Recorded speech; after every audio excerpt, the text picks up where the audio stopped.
ગીર ગઢડાના ફાટસર ગામે કોરી સમાજ દ્વારા મંગલ વિવાહ યોજવામાં આવ્યા। ગીર ગઢડાના ફાટસર ગામના કોરી સમાજ દ્વારા 8મા મંગલ વિવાહ કરવામાં આવ્યા, જેમાં 6 દીકરીઓએ પ્રભુતામાં પગલાં પાડ્યા, જેમાં દીકરીને યથાશક્તિ મંગલ વિવાહ કમિટી દ્વારા કરિયાવર આપવામાં આવે છે। આ શુભ પ્રસંગે ફાટસર ગામના કોરી સમાજના આગેવાનો, માતાઓ, બહેનો, યુવાનો, મંગલ વિવાહ કમિટી તથા તમામ સભ્યો તથા ગીર ગઢડા કોરી સમાજના અગ્રણી વિપુલભાઈ પરમાર હાજર રહ્યા।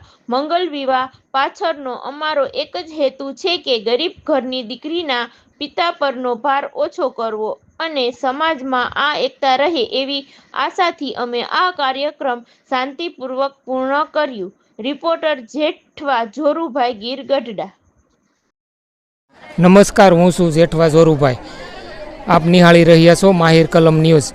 આજે આપણે આવ્યા છીએ ગીર ગઢડા તાલુકાના ફાટસર ગામે સમસ્ત કોળી સમાજ દ્વારા મંગલ વિવાહનું આયોજન કરેલું છે અને આ મંગલ વિવાહ વિશે આપણે ફાટસર ગામના વડીલને પૂછીએ શું આયોજન કરેલું છે। આપનો પરિચય? મારું નામ નરેશભાઈ કાળુભાઈ ચૌહાણ છે। આ 8મો મંગળ વિવાહ છે। અમારે 7 મંગળ વિવાહ સંપૂર્ણ રીતે પૂર્ણ થઈ શક્યા છે અને 8મા મંગળના વિવાહની અંદર અમારે 6 દીકરીઓની જાન ફાટસર ગામની અંદર છે અને અહીંયા જમવાનું કાર્યક્રમ ઘણું ખરું પૂરું થઈ ગયું છે અને અહીંયા આ દીકરીઓને કરિયાવરનો સેટ પણ આપેલા છે। અહીંયા એ દાતાશ્રીઓનો અહીંથી અમે ખૂબ ખૂબ એનો આભાર માનીએ છીએ કે અમને આ દર વખતે જે આ મંગળ વિવાહની અંદર દીકરીઓને દાતા તરીકે અમને દાન પણ આપી રહ્યા છે। બેન, આપણું શું કહેવાનું છે?